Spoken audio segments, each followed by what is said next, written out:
Bugun o'zi ham soat 8:30gacha uxlabman. Zolishkani ko'rib o'tirsam, shunaqa 10 mingta подписчик kelib qolganiga ukam bizga sushi zakaz qilib berdi. Keyin hammamiz choy ichib, keyin mana bizga xamichogimiz ham bor endi. Для полного счастья только u yetishmayotgandi bizga. Erim bilan ko'chaga chiqib ketdik. Ko'chada yomg'ir yog'yapti ekan. Biometrический данныйlarimizni olib, Beeline'da подтвердить qildirib, uyga kelib ishlarimni qilishni boshladim. Toza postellarda to'shadim va svejiy postelda yotish mazada, yaxshigina. Va уборкаga berilib ketdim uyda. Bir haftada bir marta shunaqa generalniy уборка qilib chiqaman выходной kuni deb aytiladi o'sha narsa. O'zi har kuni qizlarim uylarni yig'ishtirdim, lekin bir haftada bir marta polni o'zim yaxshilab yig'ishtirib chiqaman. Shunaqa ko'pirtirib, va poslesini qaranglar, mazza qilib boraman-da. O'zi ham kafilga qarasangiz, oynada yuzingiz ko'rinadi-ya. Keyin bunaqa qilib ushlasangiz, o'zi ham girtillab turishi menga o'sha yoqadi-da. Qo'lingiz sirpanib ketadi-ya tozaligidan.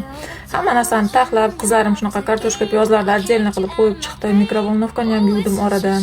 Keyin bugun do'lma qiladigan bo'ldik. Kecha oshdagi do'lmachani hech kim to'ymadi o'shaning uchun. Birpasda do'lmaga urilib ketdik.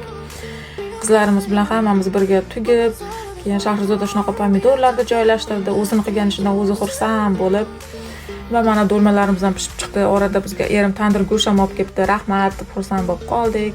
Yoqqan bo'lsa like, podpiska bosib qo'yinglar. Har zo'r videolar oldinda.